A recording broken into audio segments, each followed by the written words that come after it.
So, hello everyone. Bonjour, bonjour à tous.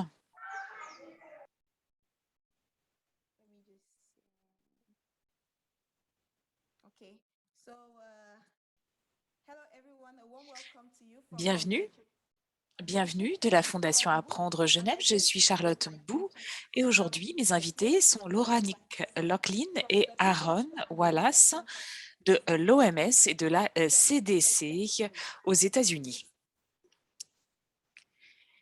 Et aujourd'hui, nous allons parler de l'intégration ici des services de la vaccination dans les autres services de santé.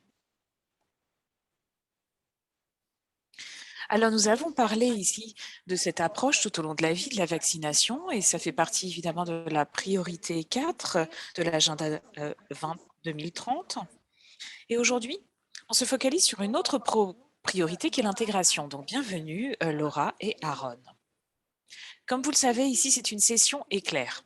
Donc, on a 15 minutes pour poser toutes les questions à nos experts.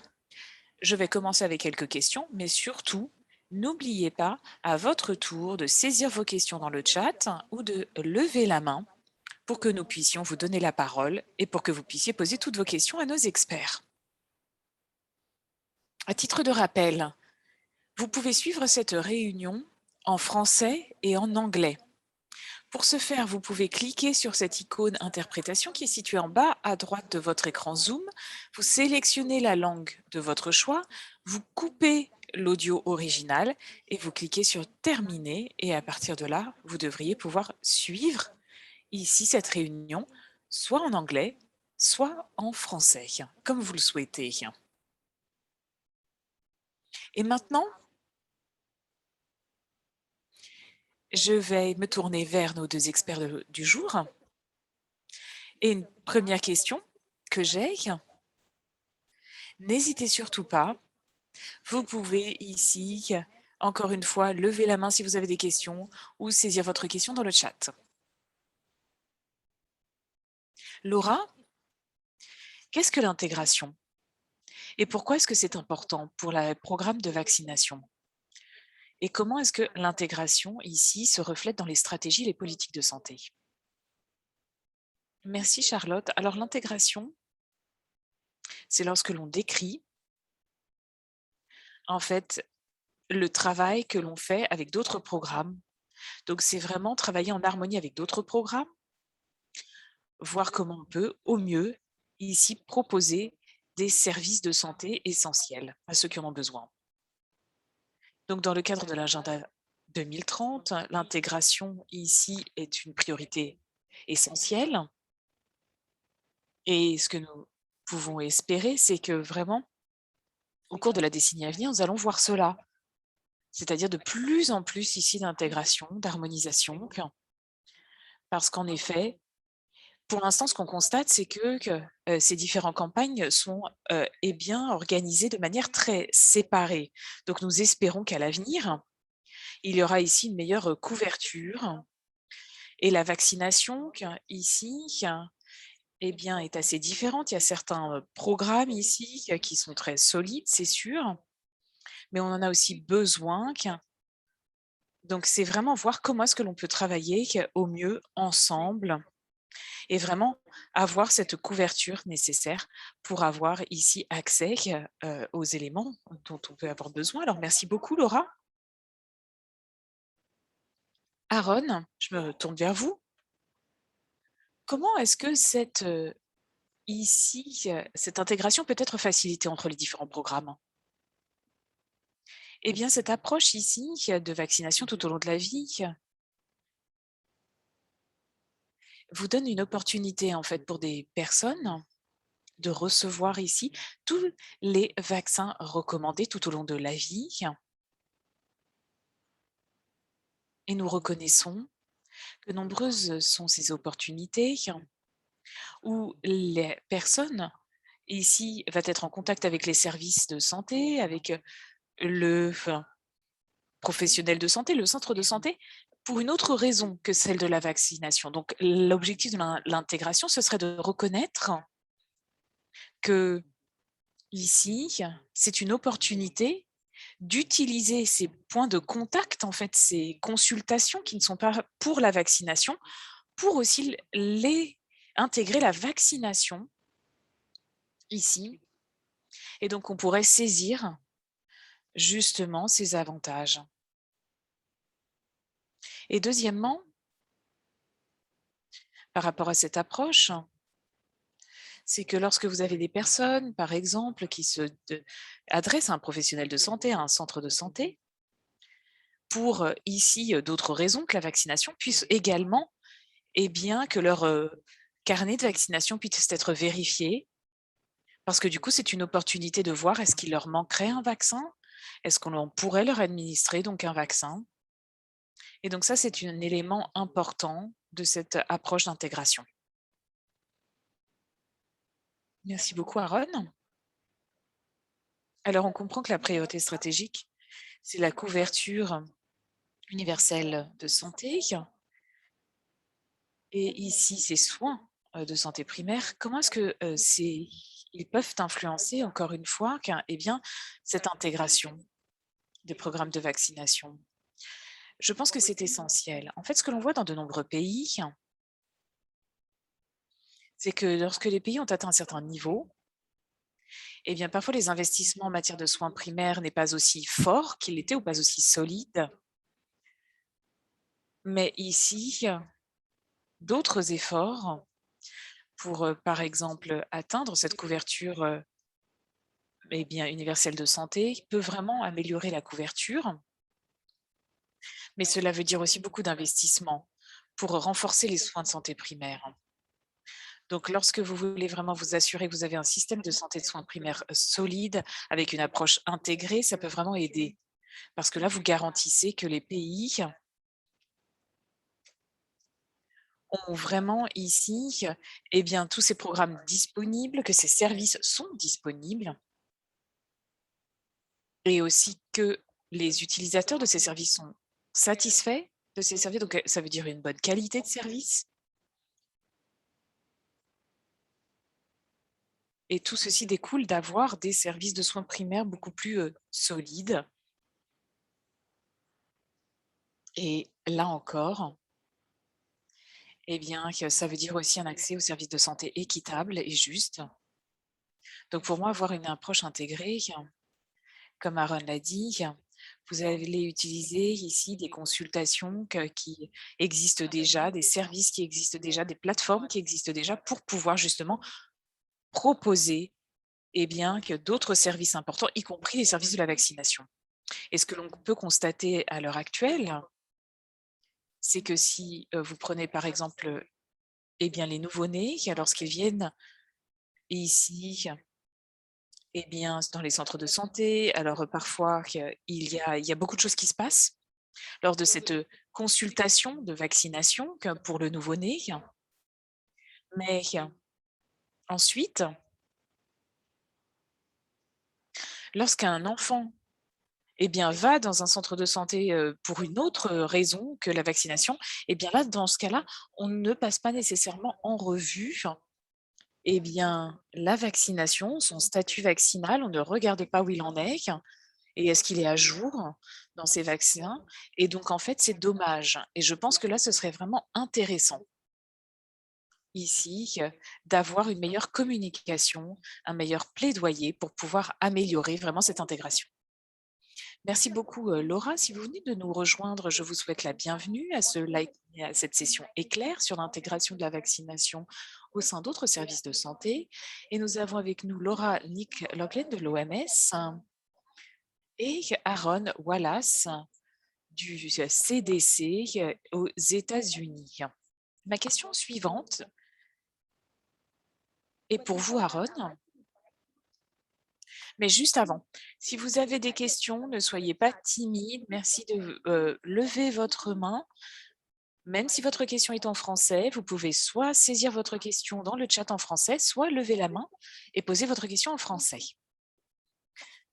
Alors, dans les pays, de nombreux professionnels de santé ici, eh bien, ici, vont travailler sur une nouvelle stratégie nationale de santé. Est-ce que vous avez des conseils à donner à ces professionnels de santé pour voir comment est-ce qu'ils peuvent mieux intégrer ici, eh bien, la vaccination dans leur programme de santé, Aaron? Alors pour répondre à cela, je pense que je vais peut-être me redire un peu par rapport à ce que nous avons déjà dit, mais il faut vraiment planifier ces services de vaccination et en tant que responsable, il faut voir quand est-ce que vous pouvez ici, proposer des vaccins, en parallèle d'autres soins de santé. Donc vous parlez ici de la santé maternelle, de la santé infantile et voir comment ces services sont organisés pour voir où il y a des opportunités d'harmoniser cette programmation pour pouvoir accroître la couverture. Par exemple, dans de nombreux pays, eh bien, développent ici leur plateforme de vaccination, ici, pour la 2e et 3e année de la vie de l'enfant. Et donc ce sera intéressant ici, justement, dans cette phase aussi, de pouvoir développer ces liens, faire ce lien entre la vaccination avec ces visites et ici également, pour toujours développer cette idée par rapport à ces interventions,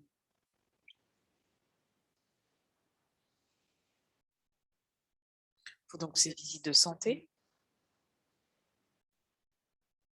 Il y a aussi un niveau de satisfaction générale des utilisateurs, des communautés qui profitent ici de ces services. Et c'est vraiment une opportunité, là encore, de renforcer la confiance entre les centres de santé et les communautés. Donc c'est une opportunité qui me paraît importante. Et donc là, ici, eh bien, vous répondez aussi à d'autres besoins de la communauté, pas seulement les besoins de vaccination, mais aussi les besoins de soins de santé primaires. Donc ici, vous pouvez vraiment développer tout cela avec le ministère de la Santé, avec d'autres professionnels de santé, d'autres collègues, et je pense que c'est quelque chose d'intéressant à développer sur le long terme. Merci beaucoup. Vous pouvez nous donner des exemples concrets ici de stratégies de vaccination qui peuvent favoriser l'intégration? Laura? Oui, bien sûr. Surtout, par exemple, pendant l'enfance, avec la vaccination. Ici, alors, par exemple, lorsqu'il y a aussi des visites pour la distribution des filets, des moustiquaires, pardon. Et je pense en fait, en effet que ce sont des éléments très pratiques. Les professionnels de santé, ici, eh bien, c'est vrai, eh bien, savent comment gérer cela au mieux. Mais c'est vrai que lorsque vous avez des services intégrés, vous devez vous assurer que tous ces, et ici, ces services seront disponibles. C'est-à-dire que si jamais vous allez dire aux communautés que voilà tous les services qui vous seront proposés, que lorsque la personne se déplace, eh bien, vous ne proposez que la moitié des services, cela va être au détriment de la confiance vraiment que vous allez instaurer. Donc les interventions ici, avec l'intégration, doivent être acceptées par la communauté. Et dans certains pays, par exemple, on parle d'intégration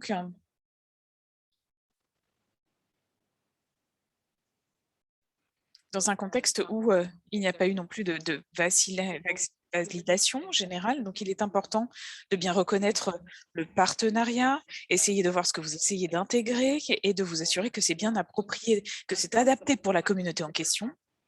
Mais aussi, il faut prendre en considération les professionnels de santé. On ne veut pas juste ajouter une charge supplémentaire pour ces professionnels de santé. Donc, il faut voir ce qui est possible, ce qui est disponible, ce qui est accepté. Et je pense que vraiment, ce sont les éléments qui sont le plus importants pour moi. Alors, la vaccination, évidemment, c'est légèrement différent parce qu'il faut utiliser des aiguilles. Donc, ici, il faut tout de même un niveau de formation pour le professionnel de santé. Donc, c'est pour cela que parfois, la vaccination ne peut pas être proposée dans d'autres services. Donc, ça dépend vraiment. Donc, il faut et aussi s'assurer que tout est possible. Et puis aussi, si un enfant, par exemple, vient pour une visite de routine et qu'il réalise qu'il y a une dose ici qui manque, eh bien, si le professionnel de santé peut l'envoyer vers un professionnel de santé qui pourrait lui faire cette vaccination, eh bien, c'est aussi une intégration. Alors, nous avons des questions ici en français. La première question de Mangoda Mokolo.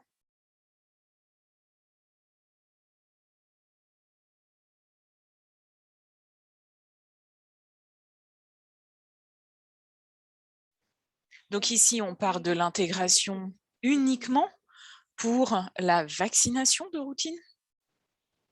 Laura?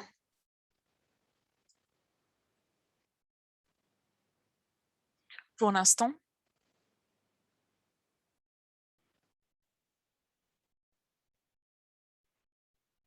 Il va y avoir beaucoup d'intérêt ici pour des campagnes conjointes pour la vaccination de routine. Donc, ce n'est pas seulement la vaccination de routine. Et nous savons que dans certains pays, eh bien, il y a aussi, par exemple, des campagnes régulières où il y a, par exemple, des journées ou des semaines de la santé infantile. Donc ici, on voit qu'il y a d'autres possibilités, aussi côté campagne. Et je pense qu'à l'avenir, vous verrez plus de campagnes intégrées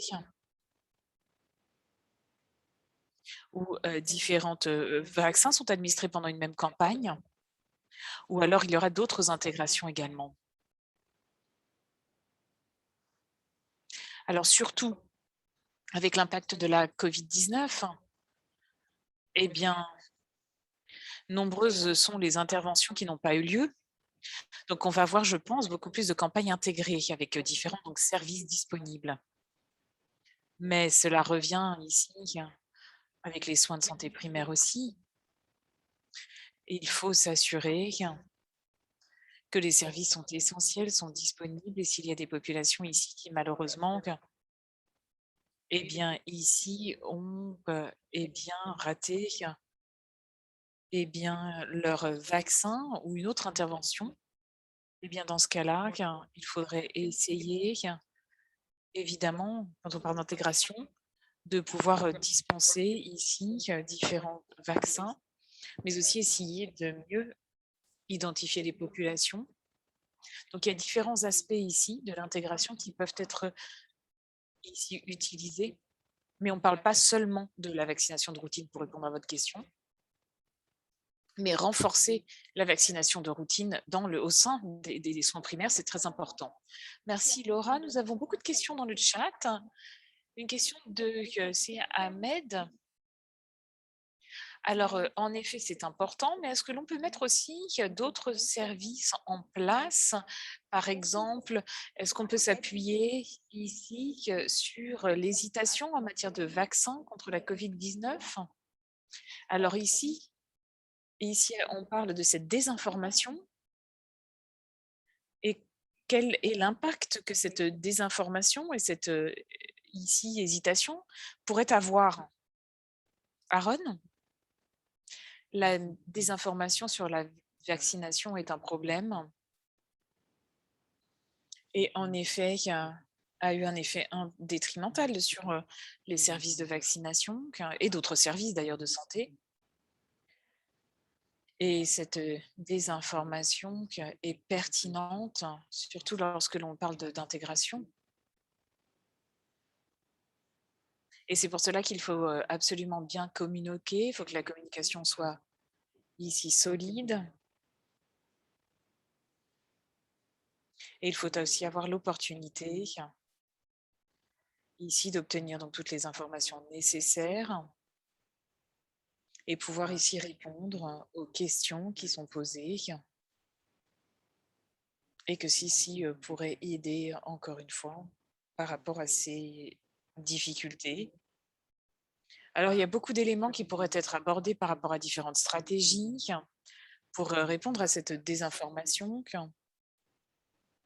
mais je pense ici que c'est absolument critique ici. Parce que c'est un risque, c'est vrai, à prendre en compte pour d'ailleurs l'ensemble des services de vaccination, indépendamment de quel vaccin nous parlons.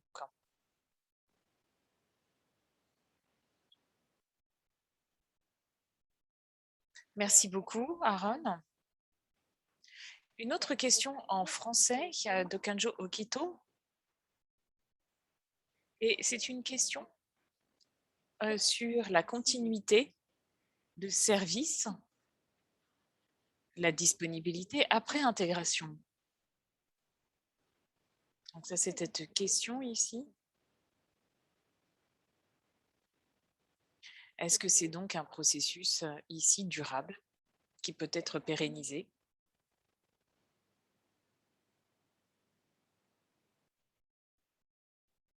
Oui, alors en fait, ce type d'investissement avec vraiment ces services intégrés vous donne vraiment que la possibilité de soutenir une réelle stratégie des soins de santé primaires.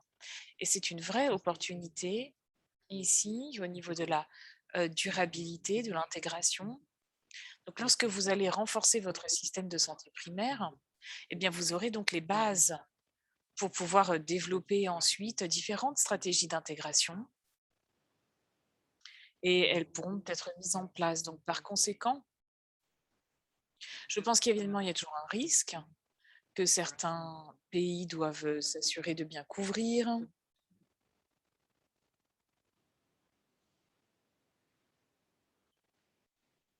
Surtout s'agissant des financements. Je ne sais pas si Laura, vous voulez ajouter quelque chose? Et je vois aussi un commentaire ici d'Israël Idriss qui explique en effet que c'est vrai que la pérennisation, c'est souvent difficile. Surtout si ces campagnes ne sont pas rentables ou elles n'ont pas un budget raisonnable. Alors c'est vrai que lorsqu'on va dans des sessions de vaccination,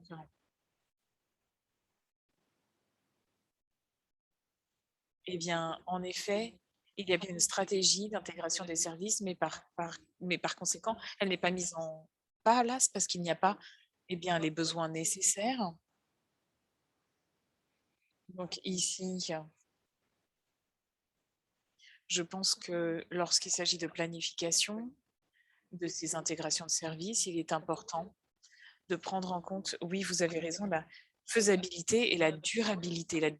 Ici, la disponibilité sur la durée,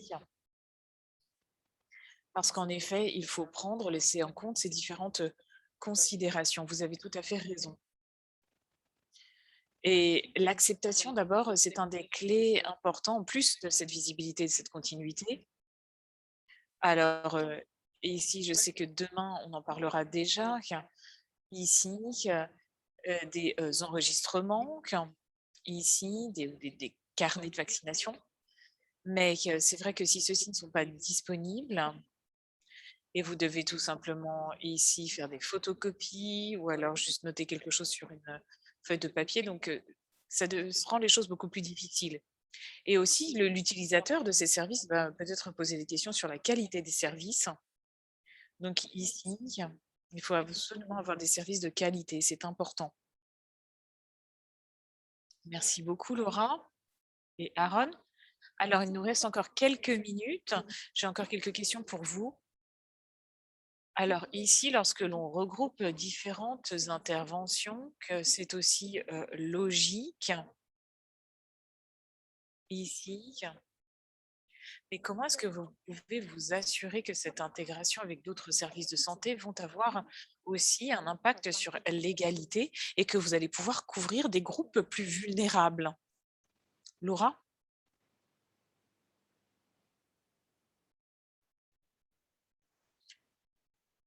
Alors en fait, donc vous parlez vous parliez de cette rentabilité et si vous avez aussi mentionné l'égalité, eh bien évidemment, l'objectif ici est que si vous avez cette intégration des services, donc plusieurs services ensemble, que ce sont des services qui sont tout d'abord acceptés par la communauté. C'est la première étape. Parce que si c'est le cas, eh bien, cela vous permet vraiment d'avancer et surtout, vous ne voulez pas marginaliser un groupe ou un autre. Donc, au bout du compte, cela peut avoir des avantages économiques importants pour un programme, de garantir qu'il y a bien une stratégie et lorsqu'il y a ici des visites disponibles, par exemple pour une femme enceinte, eh bien, elle devra ici aller voir différents professionnels de santé, différents secteurs pendant que la grossesse, même parfois en une semaine. Alors, c'est vrai qu'ici, eh bien, lorsqu'on peut tout regrouper, eh bien, cela peut faire la différence. Donc, ça rend les choses beaucoup plus efficaces. Et là encore, si l'on peut, par exemple, réduire le nombre de visites, eh bien, cela nous permet ici de réduire l'impact aussi, que ce soit, par exemple, l'impact sur les frais de transport pour la personne qui doit se déplacer jusqu'au centre de santé, mais aussi, ici, plus, d'efficacité à notre niveau. Donc c'est une des raisons pour lesquelles l'impact ici sur l'égalité qui est importante et qu'il faut toujours avoir l'acceptation de la communauté. Ça, c'est très important pour pouvoir, eh bien, aller de l'avant. Merci beaucoup Laura. Aaron?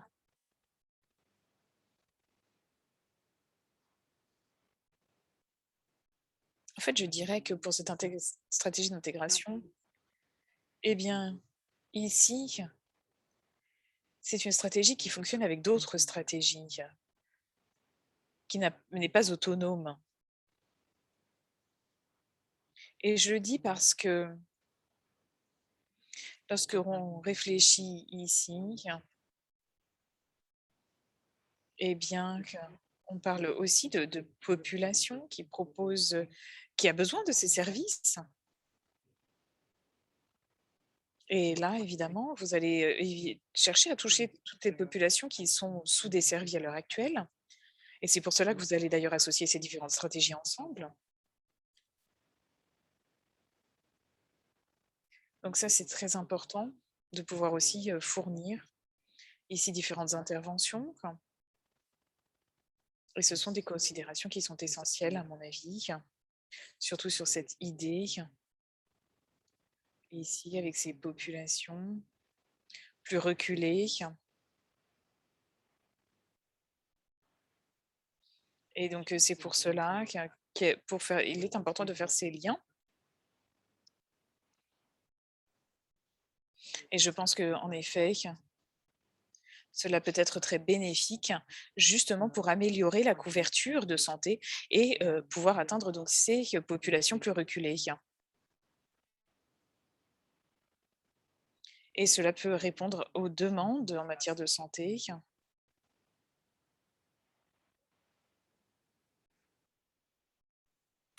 Là encore,